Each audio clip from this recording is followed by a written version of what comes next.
ma voix pour t'adorer,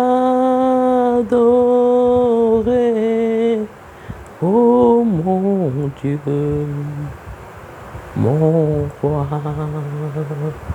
Reçois, Seigneur, comme un doux parfum, le chant d'amour de mon cœur reconnaissant. Le chant d'amour de mon cœur reconnaissant.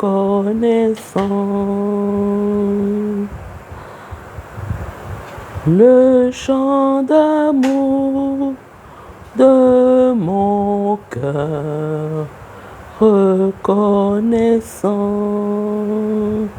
Si comme moi, tu as un cœur reconnaissant, un cœur rempli d'amour pour ton Sauveur, je voudrais que de là où tu es, tu chantes ce chant avec moi, tu parles au Seigneur pour lui dire combien tu lui es reconnaissant pour cette semaine, pour cette journée, pour ce mois qui est en train de s'achever, pour cette année qui est en train de finir. Oui, Seigneur, nous t'aimons. Nous t'aimons parce que tu nous as aimés le premier. Nous t'aimons parce que tu as donné ta vie pour nous. Nous t'aimons parce que tu as fait l'ultime sacrifice. Nous t'aimons parce que tu es présent dans nos vies. Nous t'aimons parce que tu nous rends heureux par ta présence. C'est pourquoi ce soir encore, je voudrais élever la voix et te dire toute ma reconnaissance. Oui, je t'aime, Seigneur. Et j'élève ma voix pour te dire combien je t'aime. J'élève ma voix pour essayer de faire sortir de mon cœur un chant d'amour. Le chant d'amour de quelqu'un qui est reconnaissant. Le chant d'amour de quelqu'un qui reconnaît que tu lui as fait du bien. Oui, tu m'as tellement fait de bien. Tu as tellement été bon pour moi. Mes enfants, ma famille, tous ceux qui me sont chers. Et je sais qu'il en est de même pour nombre de téléspectateurs ce soir. Oui, tu as été bon. Et nous voulons célébrer ta bonté, célébrer ta fidélité, célébrer ton amour. Oh Seigneur, oui. Je t'aime, Seigneur, et j'élève ma voix pour t'adorer, ô mon Dieu, mon roi. Reçois, Seigneur, comme un doux parfum, le chant d'amour de mon cœur reconnaissant.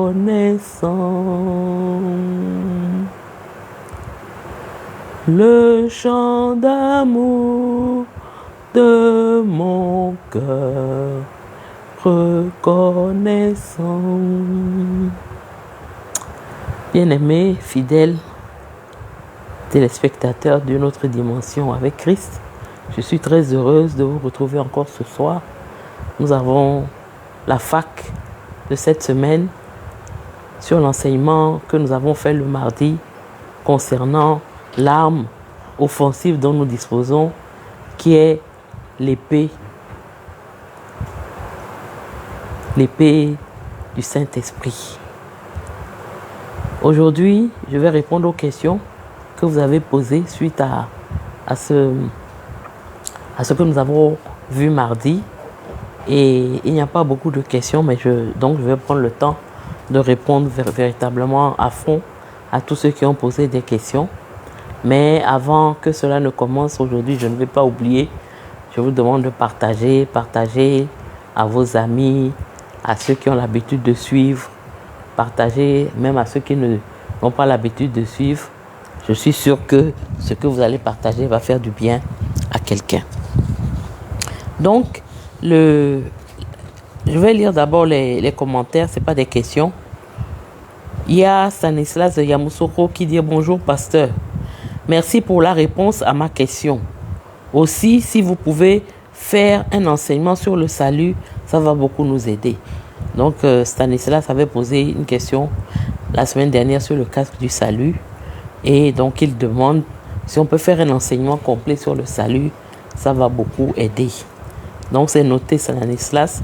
Nous allons voir comment cela peut être fait. Et Alex de Marcory dit, « Moi, la parole de Dieu, pour moi, est complète et rassurante. C'est ma force. Merci pour le message, maman. » Amen, Alex de Marcory. Je rends grâce au Seigneur de ce que la parole soit complète et rassurante pour toi. Effectivement, la parole de Dieu est notre force. C'est elle qui nous permet de vaincre les assauts de l'ennemi contre nous. C'est elle qui nous permet d'avoir la victoire dans la bataille spirituelle dans laquelle nous sommes engagés, que nous le voulions ou que nous ne le voulions pas. La première question, proprement dite, vient de Trabi de Yopougon. Trabi dit, « Bonjour pasteur, la parole est une épée difficile à manier comme vous l'avez signifié dans votre enseignement. Selon vous, qu'est-ce qui cause la difficulté? Le peuple qui n'est pas disposé ou les mystères dans la Bible qui ne facilitent pas la compréhension? » Merci de cette question, Trabi, qui me permet de préciser un peu ma pensée par rapport à ce que j'avais dit la semaine dernière. Effectivement, j'ai dit que c'était une épée, l'épée de la parole de Dieu, l'épée du Saint-Esprit qui est la parole de Dieu, est une arme difficile à manier parce que c'est une arme de précision. Nous avons lu Hébreu la semaine dernière, mardi, qui disait que c'est une arme à double tranchant. Et quand on voit ce qu'on appelle les escrimeurs c'est ceux qui se battent avec les épées, on voit que le maniement de cette arme demande de la précision, demande des compétences, demande une finesse que n'exige pas, par exemple, je ne sais pas, prendre un couteau et puis planter ça dans le bras de quelqu'un, ça ne demande pas cette finesse, cet art de manier l'épée. C'est dans ce sens-là que je disais qu'elle est difficile à manier parce que l'apprentissage, voilà, un peu du maniement de l'épée est quelque chose qui prend du temps. C'est pas facile d'apprendre à manier l'épée. Je parle dans le physique. Normalement, les gens qui utilisent les épées pour se battre, et puis c'est des armes, quand on voit un peu, il faut savoir placer le coup. En tout cas, ça demande une certaine compétence. Et ça demande un long apprentissage. C'est dans ce sens-là que je disais que l'épée du Saint-Esprit, qui est la parole de Dieu, est une arme difficile à manier. Mais je ne pense pas que ce soit dans le sens où ce sont les mystères de la parole de Dieu qui nous empêchent d'être efficaces dans le maniement de cette épée. Je pense que c'est plutôt notre incompétence à apprendre comment manier cette épée. C'est ça qui est en jeu. Mais je voudrais parler de quelques difficultés que j'ai quand même relevées par rapport au maniement de l'épée du Saint-Esprit qui est la parole de Dieu. La première difficulté, et c'est la plus répandue, c'est l'ignorance ou le manque de connaissance. Nous ne passons pas, surtout aujourd'hui, dans le monde dans lequel nous vivons, nous n'avons pas assez de temps pour étudier et méditer la parole de Dieu. Nous écoutons beaucoup de messages, même chrétiens. Nous écoutons beaucoup de musique. Nous avons beaucoup de pasteurs sur Internet. Nous écoutons beaucoup de stories sur TikTok qui parlent de Dieu. Mais combien de temps nous prenons pour lire la parole de Dieu elle-même, lire la Bible, l'étudier, la maîtriser? Voilà, je pense que l'une des premières difficultés, c'est ça. Nous ne savons pas manier cette épée-là parce que nous ne prenons pas le temps de rentrer dans la parole, de la comprendre, de l'étudier. Ça, c'est la première difficulté, l'ignorance ou le manque de connaissance, parce que nous n'étudions pas tout simplement. La Bible, on peut la lire comme n'importe quel livre. On peut la lire comme un livre de philosophie. On peut la lire comme un livre d'histoire. Il y a beaucoup de belles histoires, surtout pour les enfants, dans la parole de Dieu. Mais savoir manier cette parole-là comme une épée, comme une arme nécessite de prendre d'abord le temps de l'étudier, de la méditer, de la connaître. Et c'est ce que nous devons faire et que nous ne faisons pas souvent. Lire un verset le matin, pendant notre dévotion matinale, avant de sortir, c'est bien, mais ce n'est pas étudier la parole de Dieu. Ce n'est pas maîtriser la parole de Dieu. Prier le soir en ayant un verset sur lequel on s'appuie pour dire merci au Seigneur pour la journée, c'est une bonne chose. Mais ce n'est pas étudier ni maîtriser la parole de Dieu. Nous avons besoin, pour que cette arme-là devienne légère, facile à manier entre nos mains, nous avons besoin d'étudier la parole. Ça, c'est la première difficulté que j'ai relevée. La deuxième difficulté, elle est un peu d'une nature différente. C'est le fait que la parole nous confronte souvent à des vérités qui sont inconfortables pour nous. Et cela nous amène à ne pas vouloir, à ne pas l'utiliser correctement. Parce qu'elle nous dérange. Elle nous dérange dans nos convictions. Elle nous dérange dans nos certitudes. Et parfois, nous n'avons pas besoin, nous n'avons pas envie d'être dérangés. Donc, nous avons une certaine résistance à la vérité de la parole qui fait que cette parole-là n'est pas efficace entre nos mains comme l'épée de l'Esprit Saint. Et la troisième difficulté, il y en a 4, c'est l'influence du monde. Nous vivons dans un monde où les principes bibliques sont en opposition aux principes qui sont en vigueur dans ce monde. Les principes que nous lisons dans la Bible sont en opposition. Donc quand c'est comme ça, l'application de ces principes est difficile pour nous. Souvenez-vous, la semaine dernière, la parole de Dieu, ce n'est pas simplement l'étudier, la méditer, mais c'est la mettre en pratique. C'est ça qui donne sa force à cette arme-là entre nos mains, qui la rend offensive. C'est la mise en pratique de la parole de Dieu. Or, nous vivons dans un monde où l'influence du monde, même sur nous, qui nous disons chrétiens, font que nous avons du mal à vivre selon les principes de la parole. Il y a beaucoup de choses dans la parole que nous connaissons, mais que nous avons du mal à vivre au quotidien, parce que c'est en déphasage avec l'ambiance dans laquelle nous baignons. Je ne vais pas rentrer trop dans les détails, mais vous-même réfléchissez. Quelle chose vous connaissez comme étant une vérité biblique, mais que vous avez du mal au quotidien à appliquer parce que ça va à l'encontre des règles ou des principes de ce monde. Et la dernière difficulté dont j'ai parlé la semaine dernière, mais sur lequel je reviens, la Bible nous dit bien que c'est l'épée du Saint-Esprit. Ça veut dire que c'est le Saint-Esprit qui rend cette épée-là efficace. Et dans notre étude, dans notre lecture de la parole de Dieu, si nous ne dépendons pas du Saint-Esprit, nous allons passer à côté. Tu as parlé dans ta question des mystères. Est-ce que ce sont les mystères qui ne facilitent pas la compréhension? Justement, le Saint-Esprit est là pour nous révéler les choses qui sont cachées dans la parole. Mais le Saint-Esprit ne révèle pas ce qui est caché dans la parole au premier venu. Il révèle ça à ceux qui prennent le temps d'étudier. Il révèle ça à ceux qui prennent le temps de lui poser des questions. Il révèle ça à ceux qui prennent le temps d'aller en profondeur. Ce n'est pas une lecture superficielle de la parole qui va faire que tu vas avoir la révélation des mystères qui sont inclus dans la parole. Comme je l'ai dit la semaine dernière, la parole de Dieu, elle est puissante, elle est efficace. Et on ne finit pas de l'étudier. Et à chaque fois, quand nous sommes des étudiants sérieux, le Saint-Esprit nous montre une autre facette d'une vérité que nous avons compris d'une certaine manière. C'est la différence entre le logos et le rhéma. Le logos, c'est la parole que tout le monde peut lire, c'est l'écriture. C'est comme un livre. Mais le rhéma, c'est la révélation que le Saint-Esprit te fait de cette parole pour ta vie, pour que tu puisses l'appliquer et vivre selon cette parole.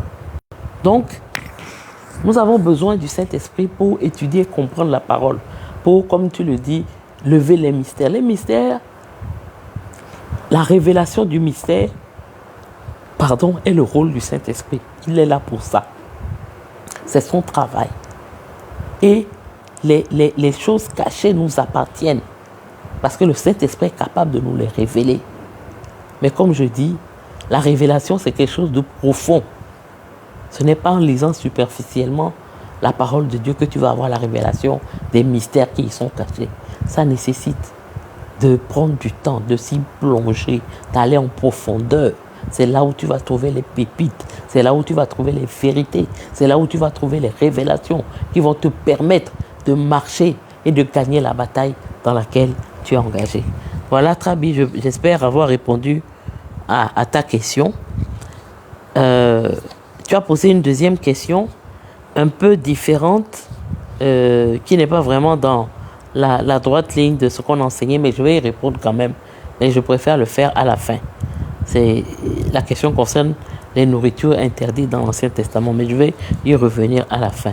Je vais répondre pour le moment à la question de Christian de France. Christian dit: bonjour pasteur, le diable est souvent utilisé par Dieu pour aiguiser notre foi, comme ce fut le cas de Job.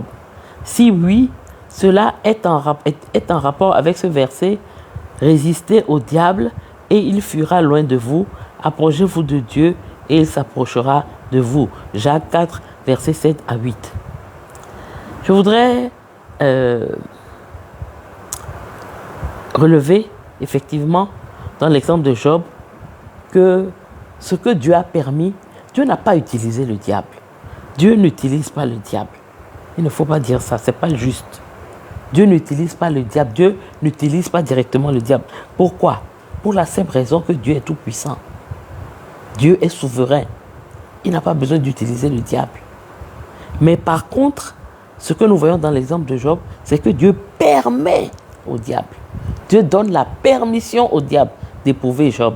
Quand nous lisons l'histoire, la foi de Job, c'est comme si Dieu se vantait de son fils Job. Et il disait au diable: est-ce que tu as vu mon fils Job? Est-ce que tu as vu combien il m'aime? Est-ce que tu as vu combien il est consacré? Et le diable lui a dit: oh, tout ça là, c'est parce que tu l'as béni. Enlève tout ce que tu lui as donné et puis tu vas voir si ce que tu dis là est vrai. Donc c'est comme le diable a provoqué Dieu. Et Dieu a dit: bon, je te donne la permission. Je te permets. Je t'autorise. Il n'a pas utilisé. Le diable avait ses desseins. Mais Dieu lui a permis. Fais tout ce que tu veux. Seulement, ne touche pas à sa vie. Et Job a fait du diable un menteur.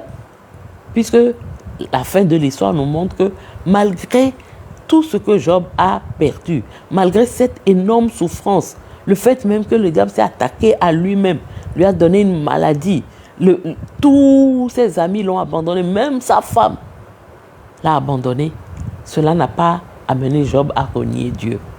Et c'est comme si Job a fait dire, a montré Satan comme étant un menteur. Tu es allé dire à Dieu que si on m'enlève tout, je vais changer. Mais tu as vu, je n'ai pas changé. Je continue à aimer Dieu. Donc, Dieu a autorisé Satan. Il ne l'a pas utilisé. Dieu permet des épreuves dans nos vies, effectivement, pour aiguiser notre foi. Mais il ne les provoque pas directement en utilisant le diable. Ça, c'est deux. De deux, même lorsque Dieu permet l'épreuve dans notre vie, c'est pour un but. C'est pour notre bien. C'est difficile à comprendre parfois. Quand on voit l'histoire de Job, on peut se demander c'est quel bien. Mais quand on voit la fin, la foi de Job a été boostée.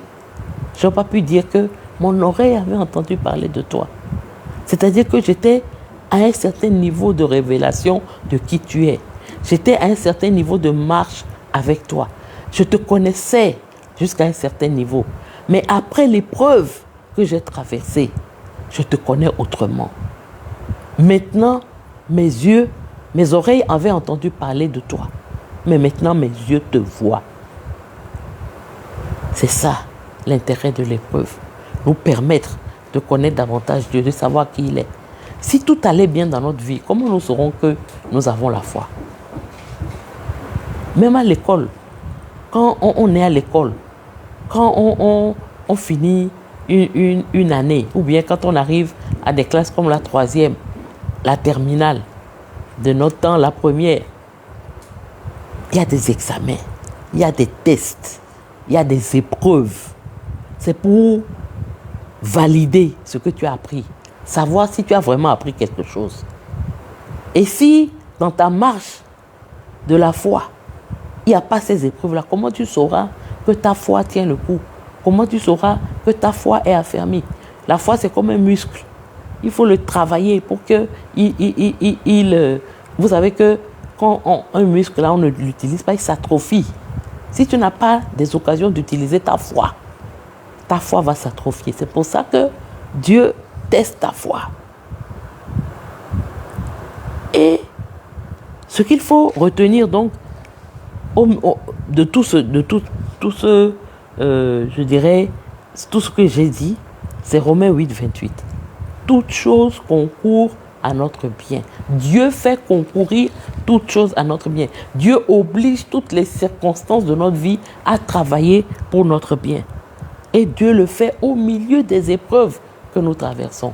Souvent nous disons non, Seigneur, quand j'étais dans cette épreuve-là, tu n'étais pas là. Je ne t'ai pas vu.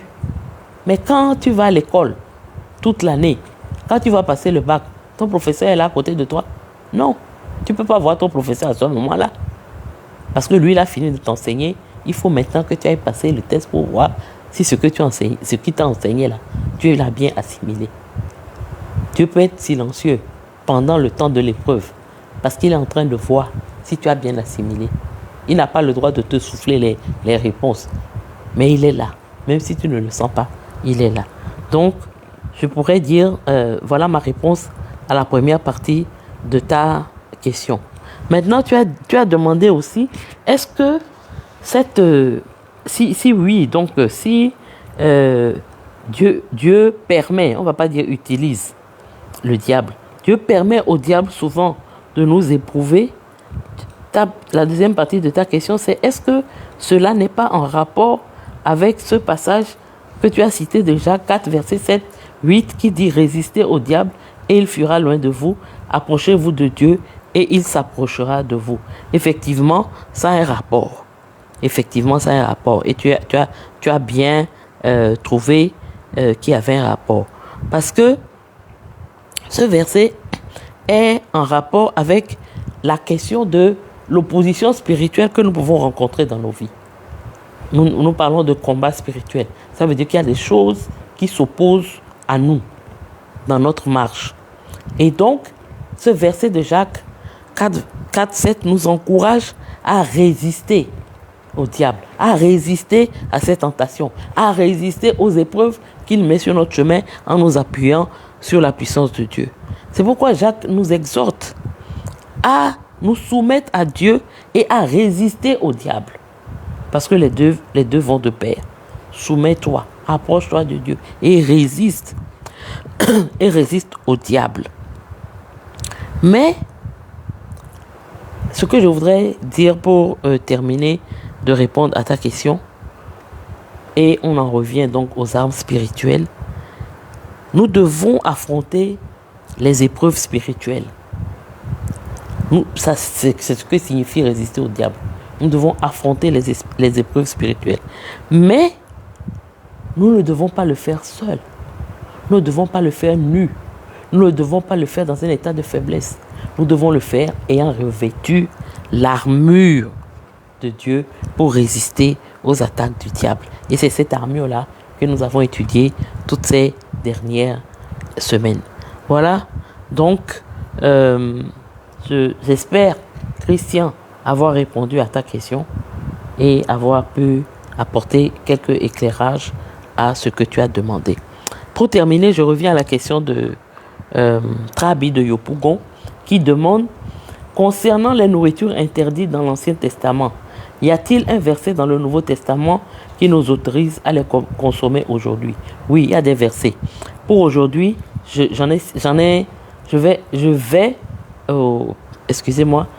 vais n'en citer qu'un, qui est Marc, chapitre 7, versets 14 à 15.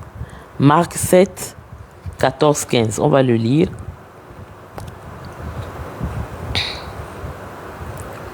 Excusez-moi. Marc 7, 14, 15 dit: ensuite, c'est Jésus qui parle, hein? C'est de Jésus dont il est question. Ensuite, ayant de nouveau appelé la foule à lui, il lui dit: écoutez-moi tous et comprenez. Verset 15. Il n'est hors de l'homme rien qui entrant en lui puisse le souiller, mais ce qui sort de l'homme, c'est ce qui le souille. Je relis. Ensuite, c'est Jésus qui parle, hein? Ensuite, ayant de nouveau appelé la foule à lui, il lui dit: écoutez-moi tous et comprenez. Il n'est hors de l'homme rien qui entrant en lui puisse le souiller, mais ce qui sort de l'homme, c'est ce qui le souille. Amen. Voilà ce verset. Je vais le lire dans la parole vivante également. Rien de ce qui vient du dehors et qui pénètre dans l'homme ne peut le rendre impur. Au contraire, c'est ce qui vient de l'homme lui-même qui le salit et le rend impur. Donc voilà un verset qui nous montre que ce qui nous rend impur devant Dieu, ce n'est pas ce que nous mangeons. Ce n'est pas ce qui vient de l'extérieur. Ce qui nous rend impur devant Dieu, c'est nos cœurs, c'est nos pensées, c'est nos actions.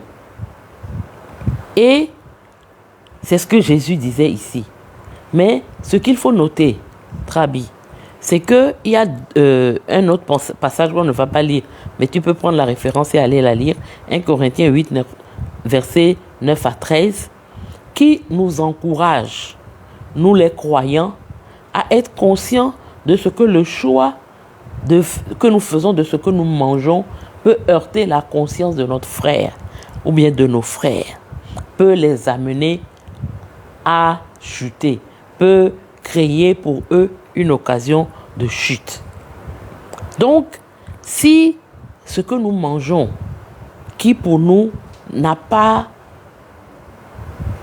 comme Jésus l'a dit, c'est pas ça qui va nous rendre impurs, nous en sommes convaincus, mais qu'en le faisant, nous pouvons pousser quelqu'un qui est notre frère, qui est dans notre entourage, à chuter, il faut que nous renoncions à ce que nous allons manger. Donc, en conclusion, le Nouveau Testament ne réitère pas des interdictions alimentaires de l'athée, de l'Ancien Testament.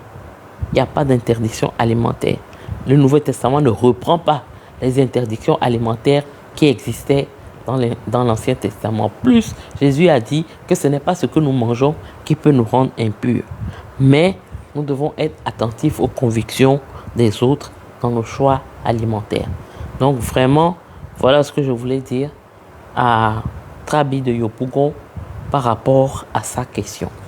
Donc voilà, je crois qu'avoir répondu à toutes les questions, je voudrais pour terminer qu'on puisse prier et je vous donne encore rendez-vous mardi prochain pour pouvoir parler encore des questions qui vous intéressent et je vous encourage aussi à poser des questions pour que samedi prochain également nous puissions revenir à la fac pour répondre à vos interrogations.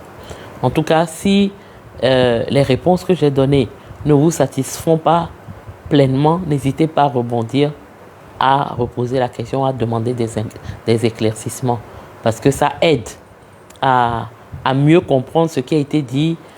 Parfois, on est en train de dire quelque chose, vous le percevez autrement et en posant des questions, ça permet de vraiment recadrer les choses et d'aller un peu plus en profondeur.